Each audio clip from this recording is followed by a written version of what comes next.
नमस्कार दोस्तों, एक बार फिर से स्वागत है आपका द करियर अकेडमी मुरैना में। आज आपके लिए स्टैटिक जी का अगला सेट लेकर आए हैं जिसे हम डिस्कस करेंगे। और अभी तक आप लोगों ने चैनल को सब्सक्राइब नहीं किया तो चैनल को सब्सक्राइब करें, बेल आइकन दबाएं जिससे कि आपको नए वीडियोस की नोटिफिकेशन मिल सके। शुरू करते हैं। पहला क्वेश्चन, नीचे दिए गए राज्यों में से महिला साक्षरता दर कहाँ सबसे कम है? सबसे कम महिला साक्षरता दर किस राज्य में? उत्तर प्रदेश, बिहार, राजस्थान या उत्तराखंड? तो इस क्वेश्चन का राइट आंसर है उत्तराखंड। उत्तराखंड में जो है महिला साक्षरता दर जो है सबसे कम है। और वैसे अगर भारत की साक्षरता दर की बात की जाए तो ये बिहार में जो है भारत की साक्षरता दर सबसे कम है। नेक्स्ट क्वेश्चन देखते हैं। अली कुली सलीम और अबू तालिब कलीम के शासनकाल के दौरान महत्वपूर्ण कवि थे, यानी कि ये किसके शासनकाल के कवि थे? ऑप्शन है जहांगीर, अकबर, औरंगजेब या शाहजहां। तो ये दोनों ही जो है किसके शासनकाल के कवि थे? तो ये दोनों शाहजहां के शासनकाल के कवि थे। किसके? शाहजहां के शासनकाल के कवि थे। शाहजहां का जो असली नाम क्या था? तो शाहजहां का असली नाम खुर्रम था। क्या नाम था? खुर्रम। ये आपको याद रखना है। नेक्स्ट क्वेश्चन देखते हैं। उत्तर प्रदेश राज्य की सीमा अन्य कितने राज्यों से लगती है? तो उत्तर प्रदेश की जो सीमा है ये कितने राज्यों से लगती है? 6, 7, 8 या 9? तो क्वेश्चन नंबर 3 का आपका राइट आंसर है 8 राज्यों से। कितने से? 8 राज्यों से उत्तर प्रदेश की सीमा लगती है। यहाँ से क्वेश्चन एक और बनता है कि उत्तर प्रदेश जो है भारत में सर्वाधिक सीमाओं वाला राज्य है। ये भी आपको याद रखना है। नेक्स्ट क्वेश्चन देखते हैं। ब्रिटिशों ने भारत में अंग्रेजी के अनुदेशों का माध्यम कब बनाया? तो अंग्रेजी के अनुदेशों का माध्यम कब बनाया? ऑप्शन है 1835, 1834, 1836, 1833। तो इसका आपका राइट आंसर है 1835 में जो है ब्रिटिशों ने भारत में अंग्रेजी के अनुदेशों का माध्यम बनाया था। नेक्स्ट क्वेश्चन देखते हैं। पृथ्वी पर सबसे बड़ा महाद्वीप कौन सा है? तो पृथ्वी पर सबसे बड़ा महाद्वीप है, ऑप्शन है आपके एशिया, यूरोप, अफ्रीका, दक्षिण अमेरिका। तो ये आप सभी को पता है। इसका राइट आंसर है कि एशिया जो है सबसे बड़ा जो है महाद्वीप है। अब आपको कमेंट बॉक्स में बताना है कि विश्व का सबसे बड़ा द्वीप कौन सा है। द्वीप कौन सा है ये आपको कमेंट बॉक्स में बताना है। नेक्स्ट क्वेश्चन देखते हैं। नीरज चोपड़ा किस राज्य से संबंधित है? तो किस राज्य से संबंधित है? हरियाणा, पंजाब, राजस्थान, उत्तर प्रदेश। तो क्वेश्चन नंबर 6 का आपका राइट आंसर है हरियाणा से संबंधित है नीरज चोपड़ा। और आप सभी को पता है कि नीरज चोपड़ा एथलेटिक्स के प्लेयर हैं। नेक्स्ट क्वेश्चन देखते हैं। 2022 का अंतरराष्ट्रीय बुकर पुरस्कार विजेता कौन है? तो ये बुकर पुरस्कार किसने जीता? ऑप्शन है गीतांजलि श्री, डेविड डायो, मरीके लुकास या डेमन गलगुट। तो ये किसको मिला है? गीतांजलि श्री को जो है 2022 का अंतरराष्ट्रीय बुकर पुरस्कार दिया गया है। नेक्स्ट क्वेश्चन देखते हैं। भारत में राष्ट्रीय खेल दिवस कब मनाया जाता है? तो राष्ट्रीय खेल दिवस कब मनाया जाता है? ऑप्शन है आपके 27 मई, 21 जून, 29 अगस्त या 2 अक्टूबर। तो इसका आपका राइट आंसर आप सभी को पता होना चाहिए कि 29 अगस्त को जो है ये भारत के जो हॉकी के जादूगर, यानी कि हॉकी के जादूगर के नाम से कैसे जानते हैं? मेजर ध्यानचंद। तो मेजर ध्यानचंद का जो जन्म दिवस आता है 29 अगस्त को, और इन्हीं के जन्म दिवस को जो है भारत राष्ट्रीय खेल दिवस के रूप में मनाया जाता है। इसके साथ ही अभी हाल ही में भारत का जो सबसे बड़ा जो खेल रत्न पुरस्कार था ना, क्या नाम था? राजीव गांधी खेल रत्न पुरस्कार। उसका नाम बदल करके लिए मेजर ध्यानचंद खेल रत्न पुरस्कार कर दिया है। ये आपको याद रखना है। यहाँ पे इन डेट्स को हम डिस्कस करें तो 21 जून की डेट आप सभी को पता है क्या मनाया जाता है? अंतर्राष्ट्रीय योग दिवस मनाया जाता है। और 21 जून को ही क्यों मनाया जाता है? क्योंकि 21 जून के दिन जो है सूर्य जो होता है ये कर्क रेखा में लंबवत चमकता है, इसीलिए इस दिन को जो है विश्व योग दिवस के रूप में मनाया गया। 29 अगस्त डिस्कस कर चुके। 2 अक्टूबर को आप सभी को पता है गांधी जी और लाल बहादुर शास्त्री, इन दोनों लोगों की जयंती है। नेक्स्ट क्वेश्चन देखते हैं। भारत के राष्ट्रीय ध्वज की लंबाई एवं चौड़ाई का अनुपात कितना है? ऑप्शन है 3:5, 3:4, 3:2 या 2:4। तो इसका आपका राइट आंसर है 3:4। 3 अनुपात लंबाई और चौड़ाई इस तरह से, तो लंबाई 3 और चौड़ाई आपका 2, इस तरह का आपका इसका रेशियो रहता है। और एक और क्वेश्चन बनता है कि जो भारत का जो तिरंगे की जो डिजाइन किसने तैयार की थी? तो ये पिंगली वेंकैया। किसने? पिंगली वेंकैया। ये आपको याद रखना है। नेक्स्ट क्वेश्चन देखते हैं। भारत ने बराक 8 पृथ्वी से आकाश में मार करने वाली मिसाइल किस देश के सहयोग से विकसित की है? ऑप्शन है इजराइल, जापान, रूस या अमेरिका। तो इसका आपका राइट आंसर है इजराइल के सहयोग से जो बराक 8 पृथ्वी से आकाश में मार करने वाली मिसाइल अभी हाल ही में भारत ने विकसित कर ली है। अगला क्वेश्चन देखते हैं।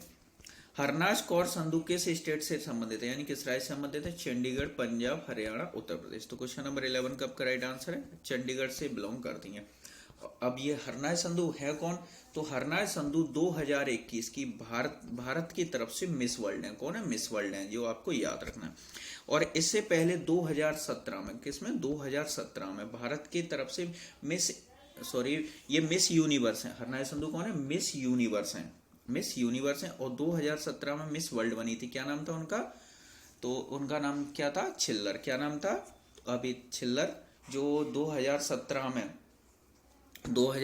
में जो है ये छिल्लर जो है 2017, तो 2017 में जो है भारत की तरफ से ये मिस वर्ल्ड रही थी। अब इनका पूरा नाम क्या है छिल्लर का, ये आपको कमेंट बॉक्स में बताना है कि ये पूरा नाम इनका क्या है, जो 2017 भारत की तरफ से मिस वर्ल्ड रही।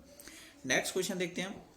भारत में निम्न में से क्या अप्रत्यक्ष कर की श्रेणी में है? तो अप्रत्यक्ष कर की श्रेणी में कौन आता है? आयकर, सेवा कर, संपत्ति कर या निगम कर? तो अप्रत्यक्ष कर कौन है? सेवा कर जो है ये आपका अप्रत्यक्ष कर कौन है? सेवा कर क्या है? अप्रत्यक्ष यानी इनडायरेक्ट टैक्स है। और इसके अलावा ये सभी क्या है? ये सभी डायरेक्ट टैक्स है यानी प्रत्यक्ष कर है। नेक्स्ट क्वेश्चन देखते हैं। खिलजी वंश का प्रथम शासक कौन था? तो खिलजी वंश का प्रथम शासक मलिक कपूर, बलबन, जलालुद्दीन फिरोज खिलजी या अलाउद्दीन खिलजी? तो फिर खिलजी वंश का जो है प्रथम शासक कौन था? तो जलालुद्दीन फिरोज खिलजी जो है खिलजी वंश का प्रथम शासक था, यानी इसका संस्थापक बोल सकते। नेक्स्ट क्वेश्चन है, स्ट्रेट ड्राइव पुस्तक के लेखक कौन है? तो स्ट्रेट ड्राइव पुस्तक किसने लिखी? कपिल देव, सुनील गावस्कर, विश्वनाथ आनंद या प्रकाश पादुकोण? तो इस क्वेश्चन का राइट आंसर है सुनील गावस्कर जो है स्ट्रेट ड्राइव पुस्तक के लेखक हैं। नेक्स्ट क्वेश्चन देखते हैं। भारत सरकार ने भारतीय खेल प्राधिकरण यानी स्पोर्ट अथॉरिटी ऑफ इंडिया की स्थापना कब की थी? 1984, 1987, 1983 या 1990? तो क्वेश्चन का राइट आंसर है 1984। कब हुई थी? 1984। और 1984 से दो घटनाएं और याद रखना। 1984 में जो भोपाल गैस त्रासदी हुई थी, मध्य प्रदेश का जो भोपाल जिला है यहाँ पर भोपाल गैस त्रासदी हुई थी, इसमें काफी लोग मारे गए थे, तो ये भी आपको याद रखना है। अब ये भोपाल गैस त्रासदी देखिए ये बता दिया आपको किस डेट को हुई थी, यानी तारीख क्या थी, ये आपको कमेंट बॉक्स में बताना है। नेक्स्ट क्वेश्चन देखते हैं। सबसे बड़ा रबर उत्पादक देश है, तो सबसे बड़ा रबर उत्पादक देश कौन सा है? ऑप्शन है भारत, थाईलैंड, मलेशिया या इंडोनेशिया? तो सबसे बड़ा रबर का उत्पादक देश है थाईलैंड। कौन है? थाईलैंड जो है रबर उत्पादक देश है। और भारत में सबसे ज्यादा रबर का उत्पादन कहाँ होता है? तो ये कर्नाटक में। कहां पर? कर्नाटक। नेक्स्ट क्वेश्चन देखते हैं। 57वां ज्ञानपीठ पुरस्कार किसे दिया गया? ऑप्शन है अक्कीतम अच्युतम नवुंदरी, नीलमणि फूकन, दामोदर मौजो, शरद पगारे? तो इस क्वेश्चन का आपका राइट आंसर है दामोदर मौजो को जो है 57वां ज्ञानपीठ पुरस्कार दिया गया है। आपको कमेंट बॉक्स में बताना है कि पहला ज्ञानपीठ पुरस्कार किसे दिया गया था और हिंदी का पहला ज्ञानपीठ पुरस्कार किसे मिला, ये आपको कमेंट बॉक्स में बताना है। नेक्स्ट क्वेश्चन देखते हैं। अंतरराष्ट्रीय न्याय दिवस 2022 कब मनाया गया? तो 17 जुलाई, 15 जुलाई, 14 जुलाई या 16 जुलाई? तो क्वेश्चन नंबर 18 का राइट आंसर क्या है? 17 जुलाई को जो है अंतरराष्ट्रीय न्याय दिवस 2022 मनाया गया है। नेक्स्ट क्वेश्चन देखते हैं। किसके गुरुत्वाकर्षण के कारण ज्वार भाटा आते हैं? तो पृथ्वी का चंद्रमा पर गुरुत्वाकर्षण, पृथ्वी का सूर्य पर गुरुत्वाकर्षण, पृथ्वी पर सूर्य और चंद्रमा का गुरुत्वाकर्षण या चंद्रमा का पृथ्वी पर गुरुत्वाकर्षण? तो ज्वार भाटा आते हैं पृथ्वी पर सूर्य और चंद्रमा, ये दोनों ही जो है अपना बल लगाते हैं, तो इस वजह से जो है ज्वार भाटा आते हैं। अब इसमें भी क्वेश्चन एक और बनता है कि सबसे ज्यादा बल कौन लगाता है? तो चंद्रमा, क्योंकि आप सभी को पता है कि चंद्रमा पृथ्वी के सर्वाधिक सूर्य की अपेक्षा काफी पास है। कितनी दूर है ये? तो इसका ये चंद्रमा की जो दूरी है पृथ्वी से कितनी? 3,84,365 किलोमीटर, ये आपको याद रखनी है। नेक्स्ट क्वेश्चन देखते हैं।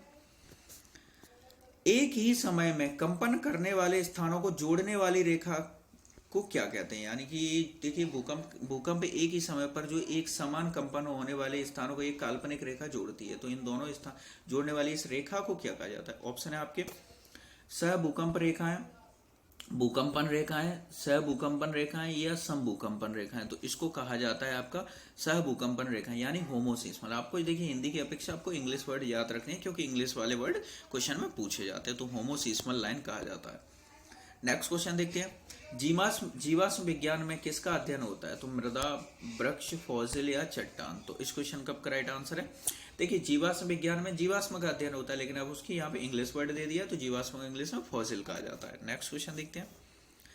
नियामगिरी पहाड़ी किस राज्य के कालाहांडी जिले में स्थित है? तो कहां पर है? ओडिशा, पश्चिम बंगाल, पंजाब, केरल? तो क्वेश्चन नंबर 22 का राइट आंसर है कालाहांडी जिला ओडिशा में स्थित है। तो यानी कि जो नियामगिरी पहाड़ियां कहाँ स्थित है? ओडिशा के कालाहांडी जिले में। अब कालाहांडी से क्वेश्चन बनता है आपका कि कालाहांडी जिला जो है ये किसी मेटल यानी कि धातु के उत्पादन में जो नंबर 1 है, तो ये आपको बताना है यहाँ पर सर्वाधिक किस चीज का उत्पादन होता है, आपको कमेंट बॉक्स में बताना है। नेक्स्ट क्वेश्चन देखते हैं, निम्न में से किस पर्वतीय स्थल के नाम का अर्थ वज्रपात स्थल है? तो गंगटोक, उटकमंड, शिलोंग या दार्जिलिंग। तो क्वेश्चन नंबर 23 का आपका राइट आंसर है दार्जिलिंग। जो है दार्जिलिंग का नाम वज्रपात स्थल के रूप में भी जानते हैं। दार्जिलिंग कहाँ पर स्थित है? ये पश्चिम बंगाल का शहर है, पश्चिम बंगाल का एक स्थान है। और दार्जिलिंग किसके लिए प्रसिद्ध है? तो ये चाय उत्पादन के लिए प्रसिद्ध है। नेक्स्ट क्वेश्चन देखते हैं, भारत में ज्वालामुखी विस्फोटों से निम्न में से क्या बना है? तो क्या बना है? दक्षिण का पठार, लक्षद्वीप द्वीप समूह,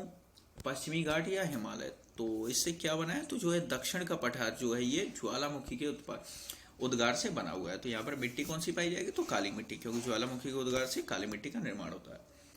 नेक्स्ट क्वेश्चन है, विश्व के सभी भागों में 23 सितंबर को दिन और रात समान लंबाई के होते हैं, तो इनको क्या कहते हैं? शरदकालीन विषुव, खगोलीय विषुव, शीतकालीन विषुव या बसंतकालीन विषुव। तो इसका आपका राइट आंसर है शरदकालीन विषुव। क्या कहा जाता है इसको? शरदकालीन विषुव कहा जाता है। आई होप आप सभी को वीडियो पसंद आएगा। वीडियो को लाइक करें, चैनल को सब्सक्राइब करें और अपने फ्रेंड्स के इसको शेयर जरूर करें। और फ्रेंड्स, अभी तक आप लोगों ने आपका जो है जनवरी से लेकर के अगस्त तक का पूरा 8 महीने का करंट अफेयर दे दिया गया है। अगर आप लोगों ने अभी तक नहीं देखा है तो उसकी लिंक आपको डिस्क्रिप्शन में दे देंगे, आप वहां से जाकर के उसको देख सकते हो।